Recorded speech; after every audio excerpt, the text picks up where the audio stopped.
Hey, we're back. We rarely ever take a week off on this show, but Right. we took Especially during the season. We do in the off season on occasion. yeah.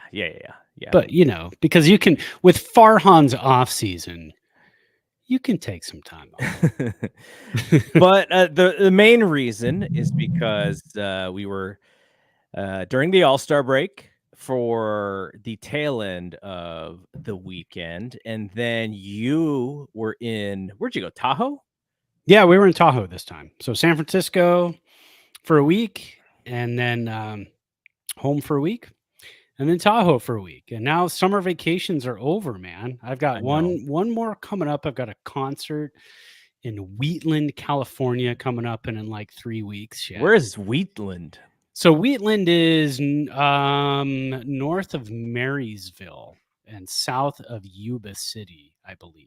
Or I Okay. might be getting that totally wrong. It might be south of both Marysville and Yuba City, but it's technically, I think. I'll look on the map real quick, so I don't want to offend anybody. Yes, it is south of Marysville and Yuba City. It's like 30 miles off of 80.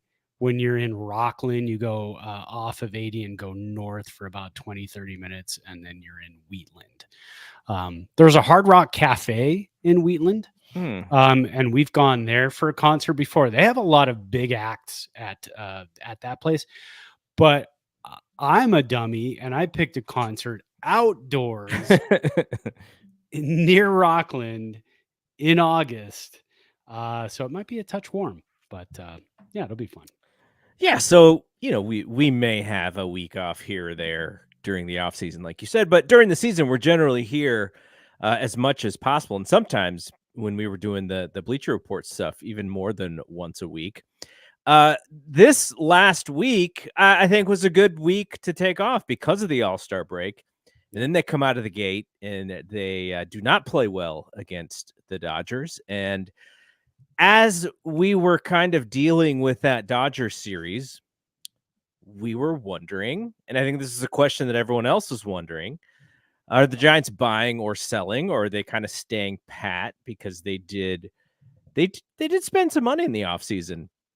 And we're going to get to that whole conversation in a second, but before that, I wanted to go over all of the moves that they've made since we last recorded, because there's been a lot of ups and downs throughout the last couple of weeks. What do you think about Derek Hill? Again, you always wonder, is this just a quick Farhan pickup? Is this just kind of a spot fill for the time being because you're not quite sure? I mean, maybe it was kind of a jump start in case they do move Conforto or Yaz, then you've got another outfielder. Um, I just look at it as another pickup, but I mean, he's shown some power yesterday in the game against Colorado. He hit one into the gap into Triple's alley. Yeah. That would have been a home run, I think, in any other ballpark. So he's got some pop, which is what the Giants need. But you're always leery if a team DFAs somebody. Yeah. And he only had 40 something at bats with Texas this season. So you're always leery about that and say, well, there's not a huge sample size. It's kind of a move to say, hey, Luis Matos, you need time down in the minors. You got to keep swinging the bat. You got to come around. We can't have you up here sitting on the bench, coming in every third game. We have somebody who's got a little bit of major league experience, and he's got massive power potential. At least we think. Again, small sample size. We don't know 100%. I think the only thing about that power potential, like I looked up his career stats historically, he's going to be hit or miss, I think. Sure. He's also a very thin guy. Like the thought of who when they said that they had picked him up, I was like, okay, I kind of had this idea of what he looked like. And then when he went to the plate, I was like, oh, it's kind of long and skinny dude. Like he's, but the reason why he may stick is because he's got the flexibility to play center field. And on this team, if you do have that flexibility to play center field, it just kind of makes the outfield defense all better because we love Elio, but he's not a center fielder, and he's had to play center field a lot because of Jung-Hoo Lee going down, and because you want to keep Yaz in right field, and because Mato is also not good in center. It's one of those 1, 2, 3 not it situations, and then Ramos is just the guy who just was last and saying not it. But if you can move him, maybe against lefties, Hill plays a little bit. You can move him to left in those scenarios, and maybe the outfield defense gets a little better. Because I can't imagine it gets worse than some of the defense that we saw over the week. I kind of thought, much like what you said, though, is you don't with Farhan, you don't want to get excited about any pickup because it literally could just be for one game. They need to fill a hole for a game or two, and then it's okay. See you later. I mean, that's what they did with the reliever who they picked up. He was gone really quick. So the other thing that you mentioned that I think is pretty relevant is Matos. And what does this say about Matos?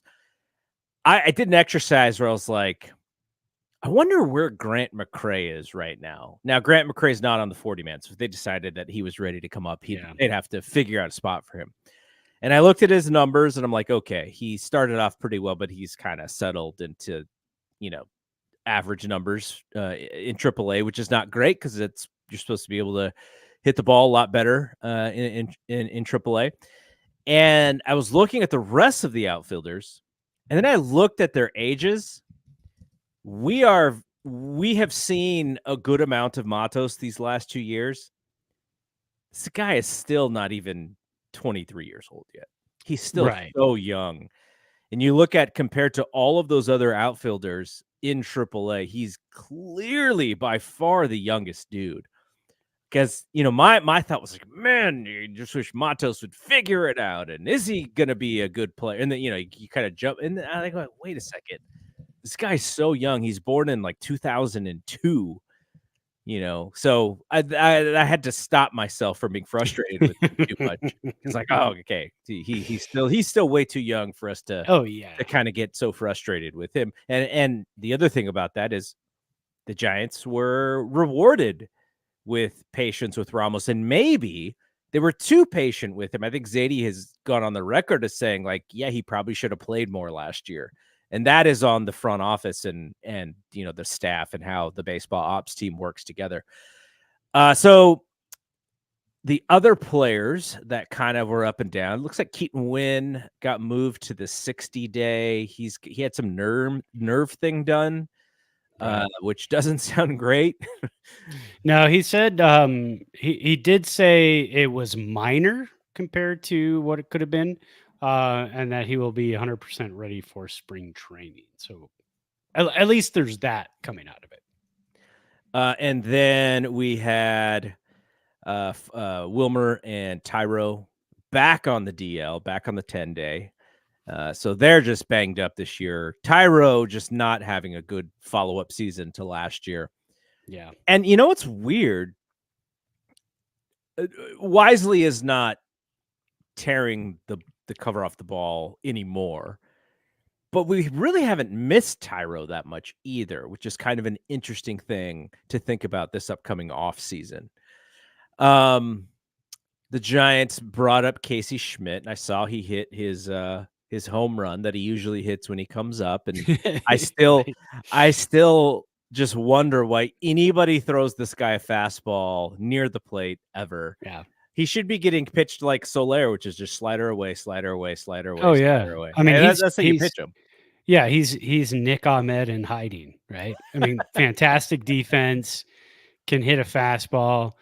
You can slider, change up, curveball this guy to death, though, at this point of his career. I mean, that hopefully that changes, though. I mean, Nick Ahmed is who Nick Ahmed is, but maybe Casey Schmidt, can find that and find that patience and change things, because he could be a pretty dangerous bat for the Giants in the coming years. They're not going to have a third baseman next year, most likely at this point. So, there's that chance, and maybe they want to see what he's got. So when they get chances to pull him up, he's going to be fighting for that job at third base next season. Yeah. Birdsong, Randy Rodriguez, Spencer Bivens, they were all sort of up and down, and they can play with Birdsong's with his roster stuff because he's very new to this roster, and you're not going to burn his spot by sending him up and down. So I know that they're playing with his roster spot because they can, but man, this dude needs to stay on this team. Yeah, absolutely. And it's just a matter of, though, innings, right? Mhm. For Birdsong. Because we're looking, I mean, I think I looked today and he's about 13 innings pitched away from his career high of 100. Yeah. In a season.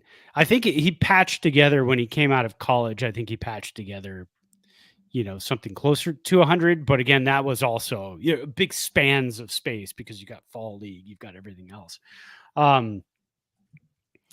But that pit, I mean, we talked about it, right? We talked about around the All-Star break, before the All-Star break, we said around the All-Star break, we're going to start getting these pitchers back. But we never talked about Hayden Birdsong. He was not in the mix because of the fact that we had all these starting pitchers coming in. We had Keaton Wynn and we had healthy Wizenhunt was the sexy prospect. Yeah, Wizenhunt was a sexy prospect. We also had Jordan Hicks, who's now been relegated to the bullpen. And for good reason. I mean, he's hit his pitch limit. Yeah.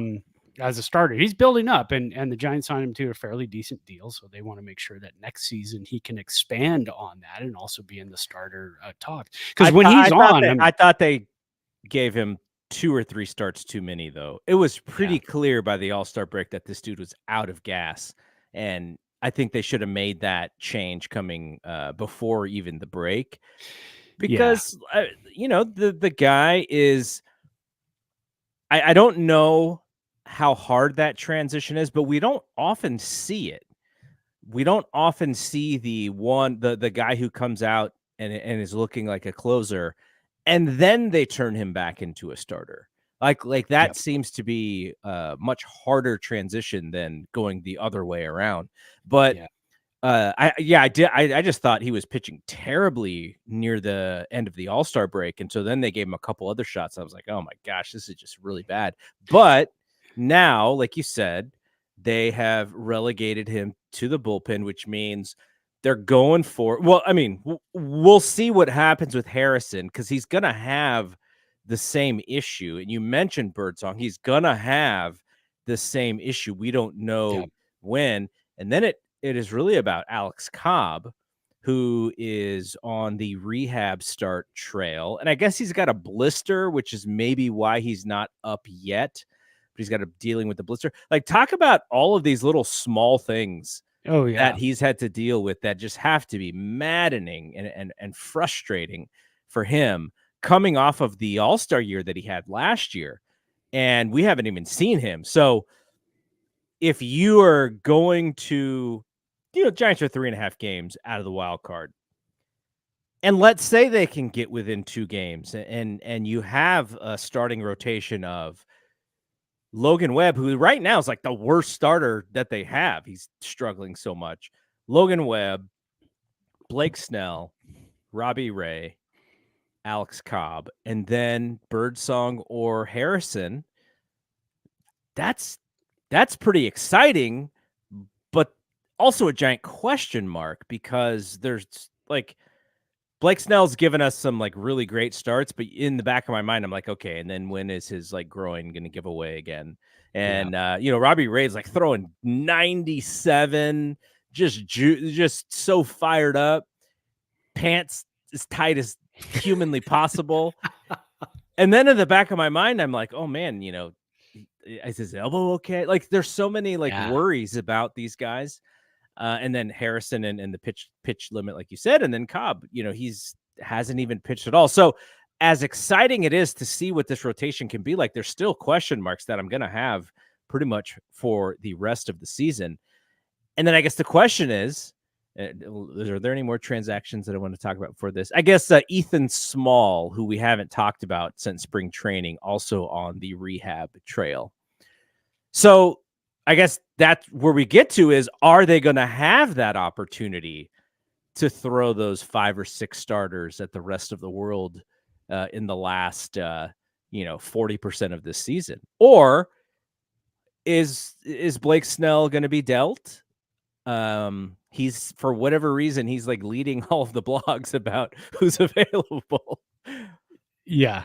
Yeah, well, and that's the thing too. Is, I mean, going back to the pitching staff too, you said it's exciting to have all of these guys, but like you said too, it's kind of, but what if collectively all their arms fall off at the same time? I mean, we could run into that issue right now because we got a bunch of guys other than Webb who are not sure how long they can go, how long their groin is going to last, or how long they're going to do coming off of Tommy John surgery. And we've got a guy with a blister, which is a spring training issue, because he is technically in spring training.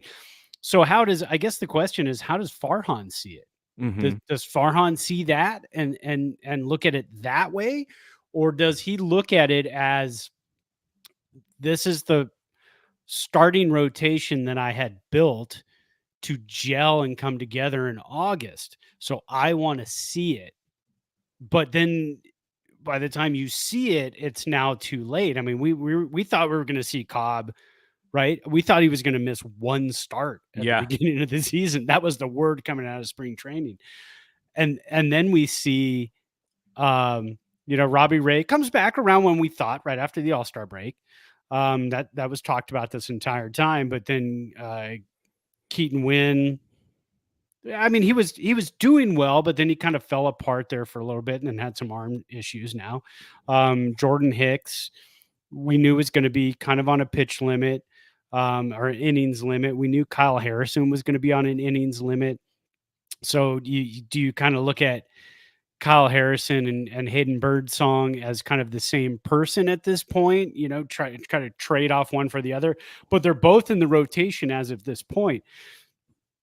So if you start trading away a player, and we'll talk about it later, but if you start trading away a player like Blake Snell or Robbie Ray, because Robbie Ray can opt out after the season as well. So if you start, and I don't know if anybody's really going to take that big of a chance on Robbie Ray. I think he's a giant the rest of the season. But that being said, if you trade either one of those guys away or both of those guys away, now you've got holes in the starting rotation of Phillip, and then you've waved the white flag, and then you're saying, okay, the season's over. Right. Maybe we bring up Wisenhunt and start the clock on him. Maybe we see what some of these other guys have, because now you got to fill a lot of innings, and if you thought you hated bullpen games, now when we're back to only getting one bullpen game like every 7th or 8th spot in the rotation, but it would be like 3 or 4 spots in the rotation out of 5, and I think everybody would. I don't know if Farhan would last, man. Depends on what you get back in the haul. But you got to get massive prospects back. You can't just give away these players at this point. And that's why I wonder if Blake Snell could even be traded, because the team that is trading for him has to think, the injury stuff is behind him. And historically, he's a second half player. So that would make a lot of sense. Like he doesn't really get started till second half. But at the same time, the idea that he's going to opt out. So you're essentially renting him, unless you sign him with the idea that you're going to also sign him to an extension, which sounds to me like that's a giant risk off of what you've seen. And it may just be better to let him go out in the market, and then maybe the market continues resetting itself for players like him, and that helps the owners and the teams. I can't imagine what the prospect level would be for him, because if you're at Farhan, look at the Padres trade for Jason Adam. they traded something like their number 3 prospect and then their number 7 prospect and then their number 10 prospect or something like that for a guy who pitches one inning, every other game. And it does a good job at it, by the way. He was really successful in the Rays bullpen. So they're basically, I don't know how they're going to utilize him. Maybe he's pitching the 7th inning or the 8th inning or whatever, but they really needed someone to lock up the back end of the game. So then what does that mean about what Blake Snell is worth if you are signing him or if you're trading for him because you want to win a short series if you're a wild card team and then a divisional series and then a league series and then a World Series? You're paying him or you're trading him to pitch in the postseason, essentially. So if you're the Yankees, if you're the Phillies, I can't imagine the Giants are going to trade with the Dodgers no matter what the Dodgers would offer. Like I saw Jim Bowden had a fake trade to the Dodgers. I was just like, I can't imagine that. No, that's not going to happen. No way. No, not after losing out on Shohei and Yamamoto. They're not going to just be like, oh, by the way, here's Blake Snell. Yeah. That's not good. And NBC Sports Bay Area was just reporting today that as of now, I mean, we're still, we're 21 and a half hours away from the trade deadline as we're recording this, but they're reporting that Farhan is not willing to take on any of Blake Snell's contract to make the trade. So that limits your partners, your trade partners, that limits your possibilities. Again, that can totally change. Somebody comes in and offers their 3 of their 4 top prospects and they're better than any prospects we have, then who knows? And again, it depends on the scenario.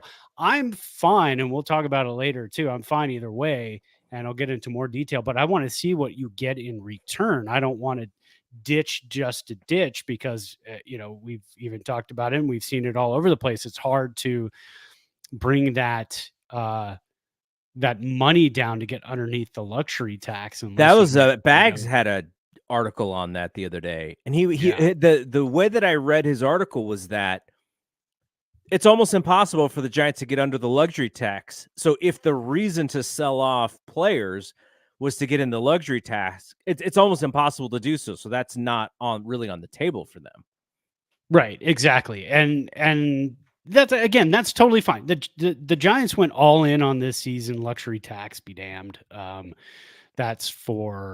That's not for fans, so to speak. Luxury tax is luxury tax. It's not for us to worry about. And I guess the reason why it's really hard for them to get under that tax is because there was like a signing bonus or something for Snell where they paid him a lot of money up front before the season even started, or before, I guess, they were having to pay him, sort of like a football contract that we see where that money just is automatically guaranteed right away. Oh yeah. And there's breaking news. The Dodgers have just traded for Ahmed Rosario, just like they did last year. But this year, instead of trading for him from the Guardians, they're trading for him from the Tampa Bay Rays. So they got 2 middle infielders today. Tommy Edman was the other one, and then they got how do you pronounce the reliever's name? Is it Kopech? It's Michael Kopech. Yeah. So they are, not that isn't necessarily loading up like you would think that they would try to, but they're more so adding pieces to their depth. And this is already after picking up Kevin Biggio earlier. Right. I'm sure he's not going to be around much longer. He'll probably get DFA'd or he's going to be on our team. That's true, because we like the scrap pile. That's what we should just rename this podcast, the scrap pile, until things change.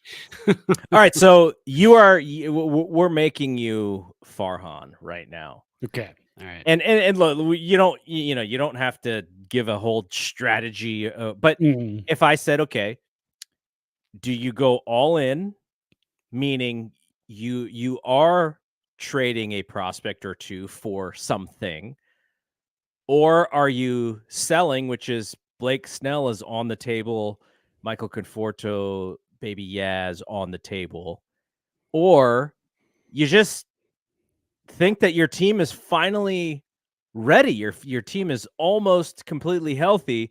We didn't really get to see what it was like to go on the run with the main roster. And you just stand pat and you see if you can, gain some games in the wild card standings that way. What do you do if you're Farhan? Okay, I'm going to put myself in Farhan's shoes as if we were playing out of the park baseball. Right? You've been middling around for 5 or 6 years. You tasted some greatness in 2021, and then a couple years after that, here we are 3 years later, and we're still middling. I look at this starting rotation and I say, oh, if Ray can hold up, and if Snell can hold up and Webb can have some good starts down the line, I mean, he's competitive. So if he sees other guys having good starts, he's going to get real competitive, and his starts are going to come back around. And then what I would do is I would go all in, because that's what I did in the offseason, because I don't want to rebuild again. Rebuilding is tough. It's difficult to do. It's difficult for the fan base. It's difficult. I mean, and we've been, rebuilding, what is it? I guess diet rebuilding for the last couple of seasons. We've been playing to win some games, but we've also been, bringing up prospects and giving them a shot to see what they can do. But I would start looking. I need another starting pitcher. This is what I would look at, because I'm not convinced this starting, and I'm going to put it in quotes, rotation, because I don't know if we have a rotation, even though it looks like we do. It's like one of those fake walls at Disneyland. You're not, I think that's a real building, but maybe it's not. Because you've got Webb, you've got Snell. Those are your two guys that can finish out this season 100%. Robbie Ray, I'm going to give him the next most likely to finish out the season. Harrison and Birdsong, I'm not sold they're going to be able to finish out the season without having to be put on the shelf or stretched out to every 7th or 8th start, or I would say 6th or 7th start. Jordan Hicks will not be coming back into the rotation. Alex Cobb may come back into the rotation. I think he will get some starts before the end of the season, but I would be happier with another starting pitcher. I would also be happy with somebody, a closer from another team, because I don't know if you can do this with Doval. I'm not sure you can get to the postseason and be super comfortable in the first round where you've got this fantastic starting pitching, and then all of a sudden you're having to deal with, here comes Doval in the 9th and Doval antics. We don't know if we're getting out of this 9th inning. You worked that hard to get there. I love the guy, but I think I'd like to see him in some lower leverage situations, not in the 9th inning, maybe in the 7th inning, 8th inning. There's Tanner Scott, closer from Miami. There's Kyle Finnegan, closer in Washington. Those are two guys, probably have to give up a lot for them. But again, if you're going all in, you give up players. That's what you got to do. Yeah. And then I would say another bat. I saw Jeff Young on Twitter kicked around the idea of getting another bat at second base. I love Tyro. Tyro's playing Gold Glove second base. I know he's on the shelf right now with a bum wrist. But when he comes back, do you want to trade defense for offense? But we know this team needs to score more runs. So do you look at Luis Robert Jr. from the Chicago White Sox? We talked about him a few months ago as a possible trade target. He's a great defensive center fielder, big power, big swing and miss guy, big Soler. I mean, he's Soler basically, but with good defense, and hopefully more power potential, because right now Soler is just he's doing his thing. He's got 11 home runs, but what does he have? 12 maybe now? He hit one the other night. But then you could look at second base. You can just say Brandon Lau from Tampa Bay. You could say Luis Rengifo from Anaheim. Those are a couple guys that could fill in at the second base spot, and then you can have some versatility, because I think both of those guys play around the infield, so you can play them at third. You can rest Chapman. You can play him at short. Is Fitzgerald going to continue his tear? Don't know, because if all of a sudden he falls off, then you've got even less offense. So you really, I mean, the bats out there are not sexy, which a lot of people could use that argument and say, well, then why are we going to go all in? Because who are you going to get? I mean, again, the bats just are not sexy. The Astros are not going to give up Alex Bregman at this point because they're fighting back in it. At one point we thought they might, but they're kind of battling it out. So yeah, but that's what I would do. I think I would go Luis Robert Jr. and I would probably look at another starting pitcher. I love Jack Flaherty. There's rumors that he's going to end up in pinstripes with the Yankees at this point, which would be a bummer because the two guys who targeted it about a month ago were Jazz Chisholm Jr. and then Jack Flaherty, and they both could end up with the Yankees. So the Yankees are doing what I wanted us to do.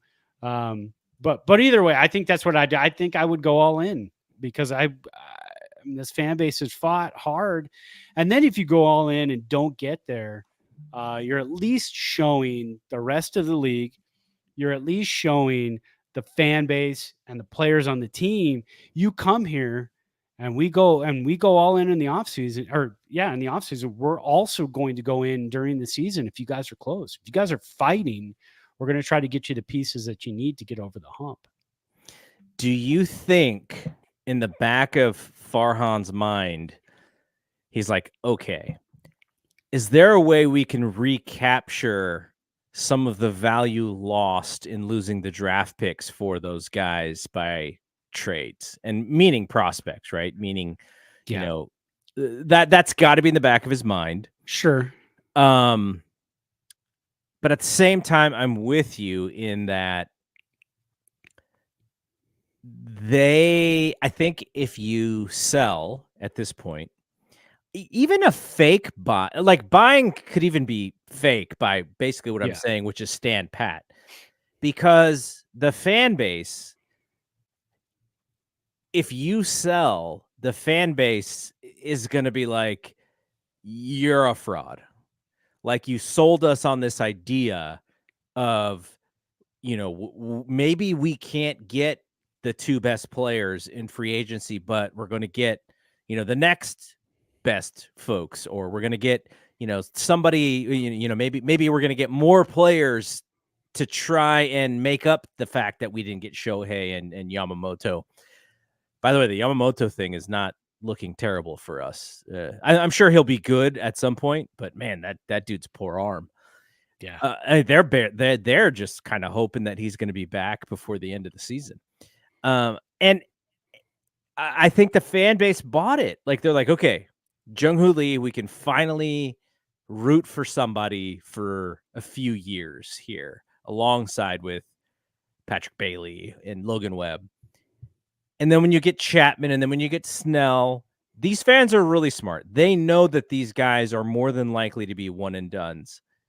And so if you eliminate the idea of this season by signing one and dones, I think the fans are going to feel like it's just a bunch of BS, and that the real investment into the team was kind of fake.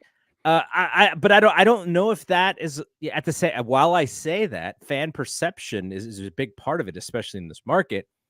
I also don't know if that's the right thing to do. Like, this is really, I'm sure what Farhan's instinct is about who he is as a baseball ops guy. I'm sure his thought is recoup some of what we lost, get some assets. These guys are gone anyways. Like, they're just a waste if we don't get anything for them. But at the same time, what does the fan base think of that plan? And do they think that, okay, this is just fraudulent? Like, to me, I want to see that, even if they, I think I wrote on Twitter, just get one bat that tells me that you are attempting to fill a hole because the pitching has been great and then they can only put up 2 runs sometimes. Get a bat that tells me you're trying, and I will be happy no matter what. No matter if they go out in a flame and just lose, 60% of their games to end the season. At least it tells me that there's an attempt to go for it. That's all I want as a fan. There may be some fans who are like, trust the process, tank. I know, there are some people who think that way. It is not fun to root for a team to lose baseball games. And I think the majority of fans root for their team to win baseball games, even if the team isn't great. And even if they miss at the deadline, because I was actually thinking of Davis when I said that, because Davis is Davis is all about the tank. Even if they miss, at least you're telling your fans that you are trying to win versus trying to lose, which is what selling tells your fans. We are actively trying to lose games because it benefits us in trades, in draft spots, and whatever to lose baseball games. And there, you may be able to do that if you're the Philadelphia 76ers when they were going through their whole rebuild process, which still has not yet meant a championship for them. I know the Astros did that and they were successful. So some people may go, well, look at the Astros. But man, that is rough, because if you don't even, if your GM is not making the right decision, if your baseball ops guy is not making the right decisions while you're giving them the benefit of these high draft picks and such, then you're just going to be bad for being bad. And going back to something that you said, what does that tell possible free agents? Right. And you want to tell possible free agents that we're going for it. We're always trying to win. Here's where I get stuck too. What does the Johnson family feel? What does Buster Posey feel? The Johnson family feels that they want Trump to win. Is that where you go? Oh, you're not talking about politics. No. Besides that, no, we already know that. We already know that. But no, what do they feel like? If Farhan? Because again, if you sell. Here's the deal. If you sell and you only move Blake Snell, you haven't sold. You've just moved Blake Snell. If you're going to sell, you've got to move Blake Snell, Robbie Ray, Matt Chapman. You got to move all your one and dones, because those guys aren't going to be here next season. Mm-hmm. So especially if you move Blake Snell and you move Matt Chapman, Robbie Ray is not going to, you think he's going to hang on and say, yeah, I'd love to pitch with a bunch of prospects. That's exactly what I want to do at this late stage in my career when I'm coming back, and say he has a fantastic second half of the season. So if you sell, you got to go all in. Just like if you're going to buy, you've got to go all in. So here's the thing. If you go all in on the sell and you get rid of all the one and dones, but you get a bunch of really awesome prospects back that, weirdos like you and me are super excited about, because we're like, oh, cool. Well, maybe we can make some. And again, this is how we like to look visually and mentally build teams. You get all these great prospects back who may be major league ready next season. And then you go out in the free agent market and you sign guys. And now maybe you have a contender. Maybe you have a team that's going to fight for a spot. But will the fan base, will most of the fan base see that and be fine with it? Because I think the only thing that can save Farhan's job is if Buster Posey and the Johnsons and the rest of the owners are completely on board with a all sell and all in sell, getting a bunch of prospects back, and then saying, let's see what we can do next season. Because the fan base, I guarantee you, if we sell right now, the fan base is going to say, that's awesome. We got all these prospects back. Can't wait to see what the next baseball operation, head of baseball operations, does with these players, because I don't want it to be Farhan. Mm-hmm. And I think that's the way it would go. So is Farhan going to do that, knowing that he may not be around next season to see these guys come in? I don't think so. I don't think he's selling. I don't think he's going all out in a sell to save his job. That's not going to do it. The only thing that's going to possibly save his job is trading, going all in and making the playoffs. I at this point, I think that's probably the only thing that's going to save him. To Farhan's credit, the Giants have 3 young players that are really, really helping their ball club, all drafted by the Farhan regime. Yeah. Tyler Fitzgerald, Hayden Birdsong, and Patrick Bailey. Those are 3 of their best players right now. And you know, Blake Snell looking like Blake Snell, like that's all on Farhan. Robbie Ray looking like Robbie Ray, that's all on Farhan. Now, that is not to say that everything's gonna, those guys are gonna pitch like that every single time. No, I'm kind of like skeptically looking at Blake Snell. I'm like, are you really just gonna be dominant in the second half? Like, is that really your pattern, Yeah, or are you yeah. trying to snooker us here? And Yeah. it's not gonna be. But the one thing you mentioned, starting pitching, I think they could use a bullpen arm, but we just saw what a bullpen arm means. What San Diego had to give up for a guy. That's the problem. I think we were all on this Ryan Walker bandwagon, and of late he's, I almost thought it was like, I mean, it was one game, it was one home run, but like, man, Blake Snell throws one of the greatest games in recent memory, and then Ryan Walker comes right in. It's like, boop, home run, tie game. Yeah. He's like, nope, you don't get a win. Yeah, it's a good job, Blake. That was like, I was like, oh man, that's like the worst thing That was hurtful. That was a slap in the face. But Tyler Rogers, no matter how good his numbers look, it seems like Giants fans are really bothered by the Tyler Rogers experience. I'm not at all. I love Tyler Rogers.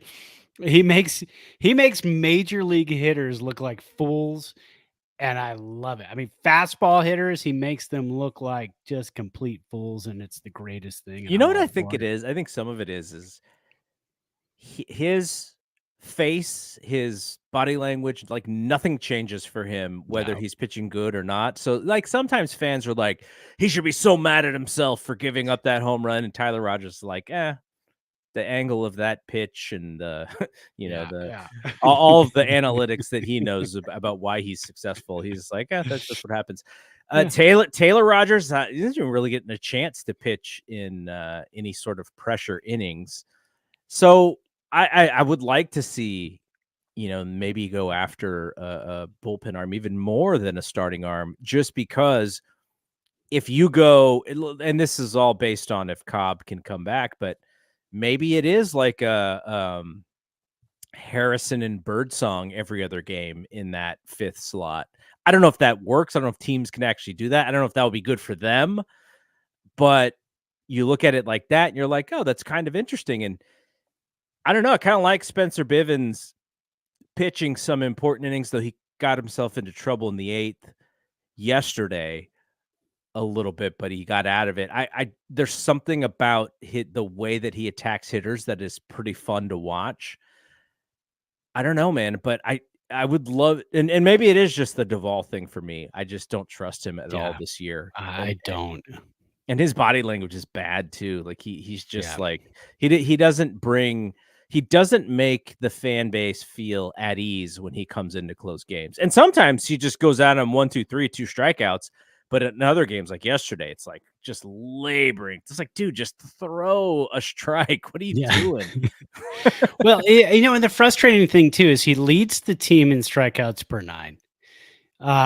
His home runs per 9 are near the top of the pitching staff with 0.66 home runs per 9. By the way, Tyler Rogers is at 1.09 home runs per 9, which is like right in the middle of the pitching staff. Eric Miller has given up more home runs per 9. Birdsong has given up more home runs per 9. Jelly, Luke Jackson. Well, we know Luke Jackson gives up more home runs per 9 than most people. But when you look at Camilo Duvall, his numbers are so fantastic. But then you go to the walks per 9 and you go, he's dead last on the team at 5.71. I mean, let's take out Kaiwei Tang. I'm looking at the entire pitching staff the entire season, and you got some other guys who are just worse than him, but they're not around anymore. So you're talking about the staff, and that tells me he's not attacking hitters. He's he's trying to. It's almost like the Wild thing from Major League 1 and Major League 2. It's just like, come on, dude. just attack batters. If they hit your best stuff, hey, kudos to them, move on. But when you're not even giving them a chance to put the ball in play and let your defense work, you're not even getting a chance to get those outs. You're just putting free runners on base in a key 9th inning situation. that's where the frustration, I would think, for Brian Price and Bob Melvin have got to boil over at some Kruko, point. man, Kruko's I think more boiled over than anybody when Doval pitches. Yeah, absolutely. So I mean, is he that fragile where you can't say, look, we're going to Eric Miller against lefties in the ninth, or we're going to, Tyler Rogers has that experience of closing out ninth innings. Taylor Rogers also has that experience of closing out ninth innings. Ryan Walker has that experience. Do you say we're gonna go bullpen by committee until you get your head right and you start throwing strikes? So we're gonna bring in the seventh in some tight ball games, but if you're not pitching, if you're not attacking the zone, we're gonna have to do something else. But again, when you're fighting and now you're back to 2 games under 500, do you want to mess around with a bullpen by committee? I don't know, man. That's why you got to go out and maybe give up some prospects and get a closer. And even maybe even get a guy who's not a closer, but who's a good setup man that maybe you give him a shot at the closer role at this point, because Camilo makes me so darn nervous because he just doesn't attack the zone. And you need that. I mean, even Brian Wilson at some of his worst stuff, he would walk guys, but he would attack the zone and he'd get hit, which is fine. I'm fine with that, because if you're consistently getting hit and you're attacking the zone, then you don't have the stuff to be a closer. It's just kind of what it is. But if you're attacking the zone and every once in a while somebody runs into one, okay, hey, that's a closer. You're going to blow some saves. That's fine. But don't blow them because you're shooting yourself in the foot. Yeah, absolutely. All right. So we had some pretty good performances this week for player of the week. Fitzy was like, I was trying to think of, because this was a whole thing back when we were growing up. Most home runs in consecutive games. It was like Mattingly and then Ken Griffey Jr. They were hitting like 7, 8, 9 games. And Fitz was just in this little skinny dude, just putting the ball over the fence, crushing baseballs. He hit excellently. You also had Blake Snell, who pitched awesomely. And you had Robbie Ray, who comes back and just like nobody on the Dodgers can touch the guy. So it was really fun to see him as well. Who would you go with for player of the week, though? You got to go Tyler Fitzgerald. I mean, he just, even though he had a tough, a little bit of a tough start against the Dodgers, he finished off the week fantastically. And so since July 10th, that's when little Nicky Ahmed was released. And then he came back to he came back to haunt against us. Good Lord, that guy. Since Fitzgerald kind of took over shortstop and Ahmed was released, Fitz is hitting, slashing 405, 476, 1.081 slugging, 7 home runs. But this tells you about our offense. Nobody's getting on in front of him because he's got 7 home runs and 12 RBIs in that stretch, a 627 WOBA and a 320 WRC plus.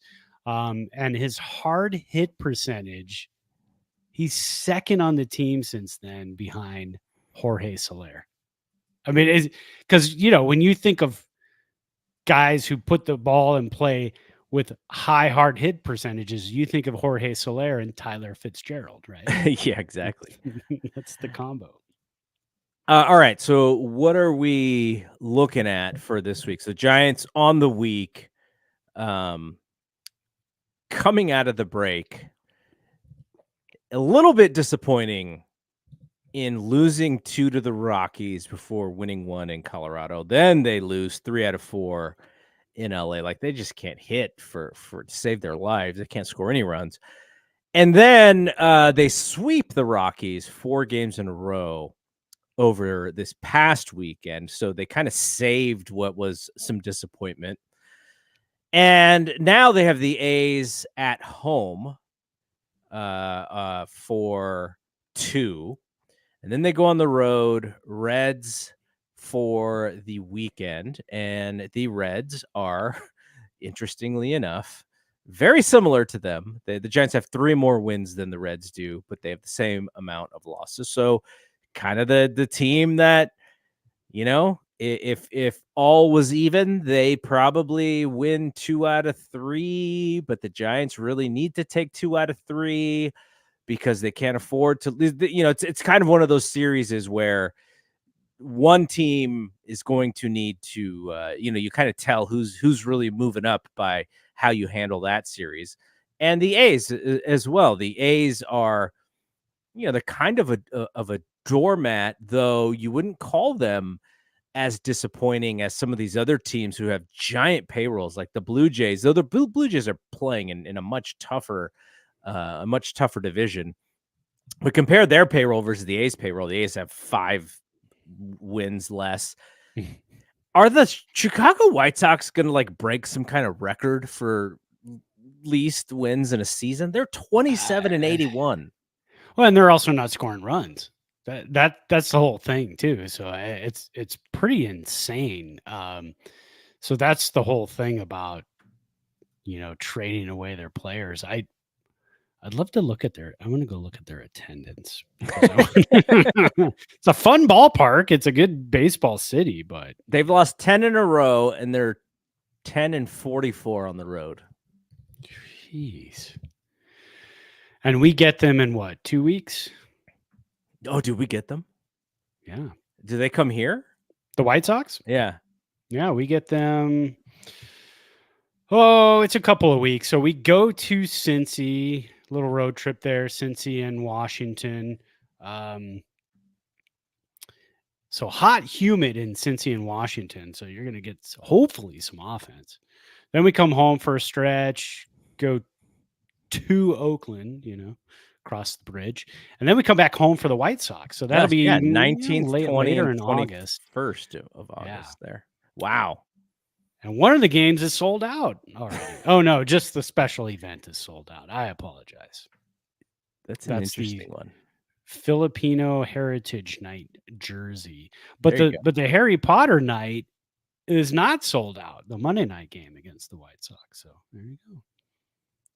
All right. So yeah, that'll be hopefully if they can get some sort of win streak going, and then the White Sox come in. And the White Sox are basically like, we're only coming because we have to. Like, you guys can just beat us and beat us quickly. So that'll be good. But yeah, so you know, the A's 44 and 64.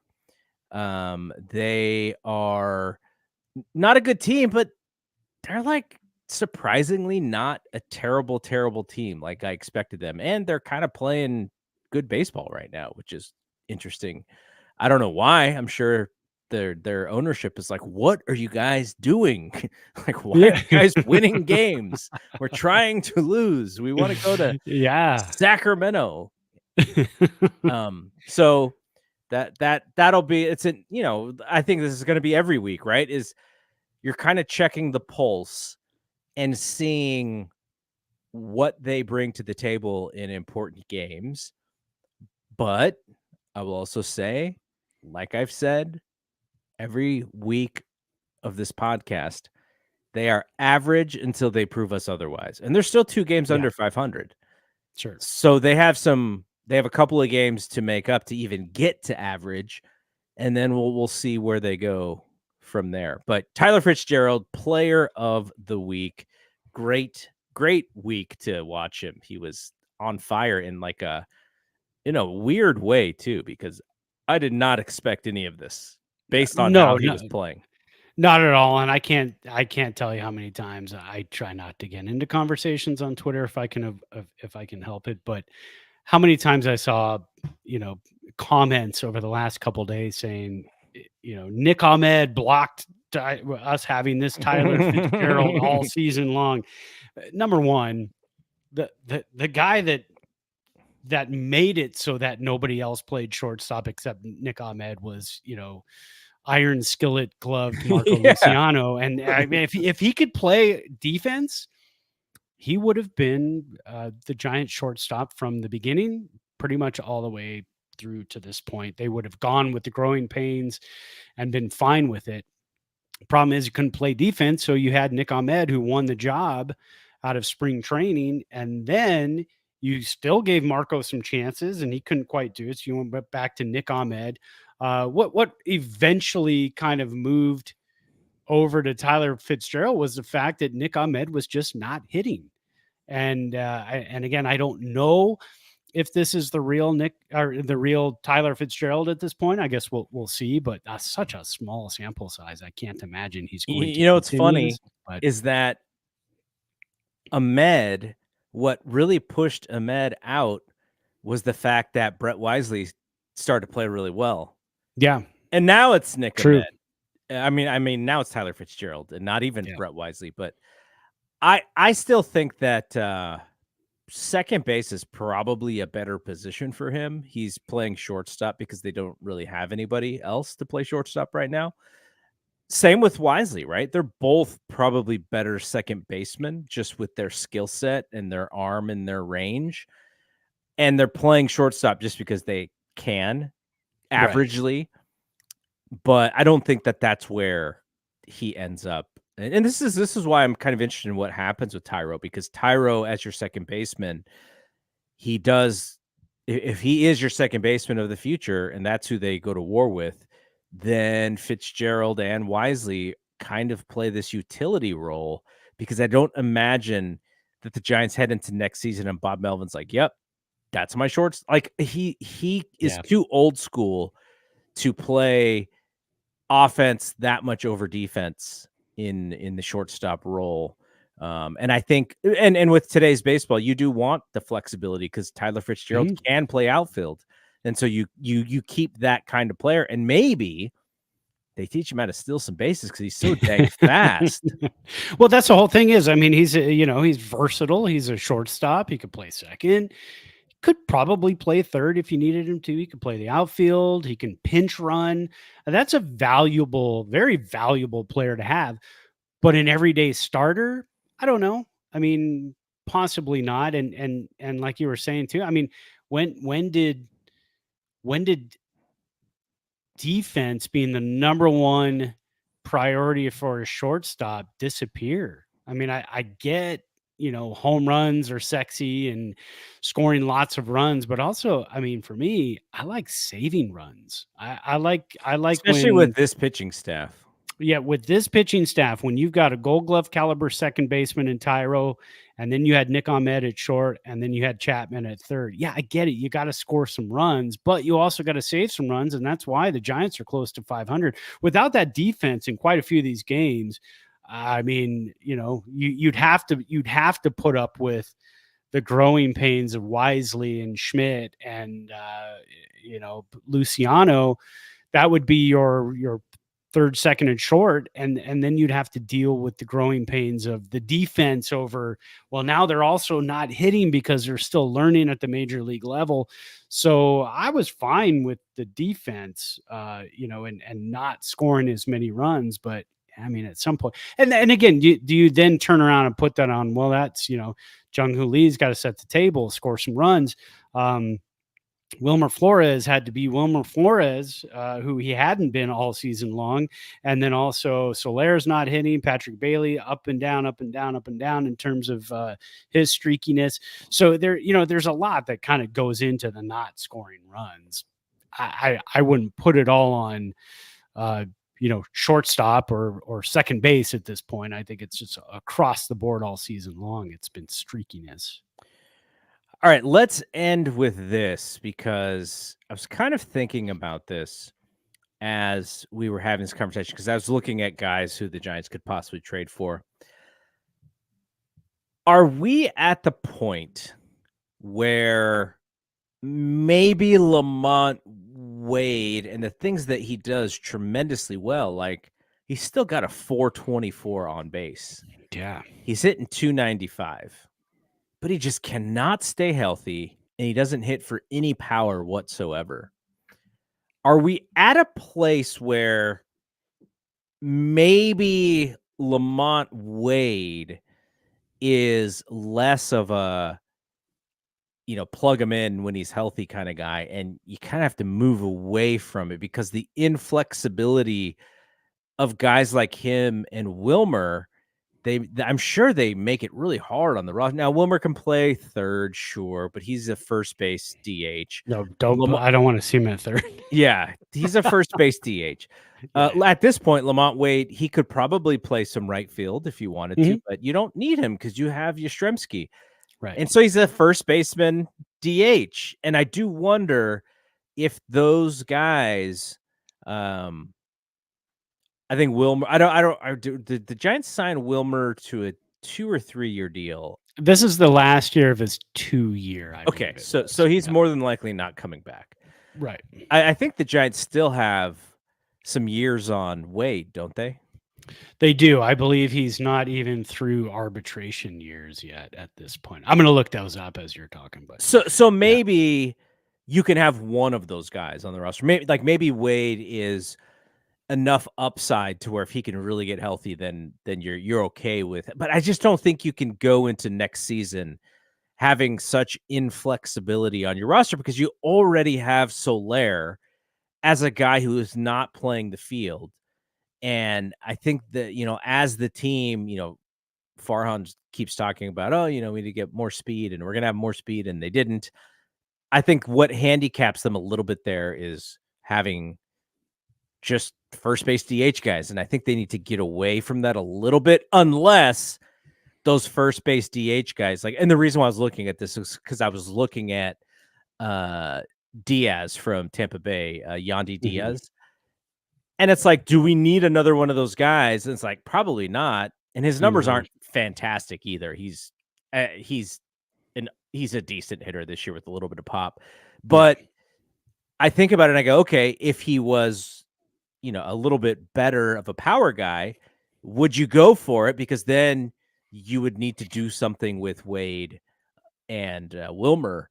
And that, because right now, those are the guys that you're banking on to play first base. And I just, I don't know how many homers Wilmer has, but Lamont Wade has 3 home runs. This is a position where you kind of put a guy who maybe isn't the best defensive player because of the offense they provide, and they don't get either out of both of those guys. Lamont's fine there. Wilmer's fine there, but they're not Brandon Belt.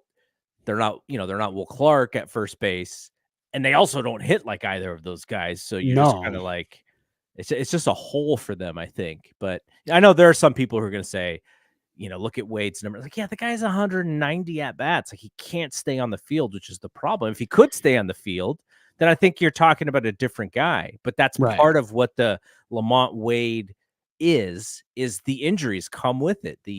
He's in his young 30s. He's not like 25.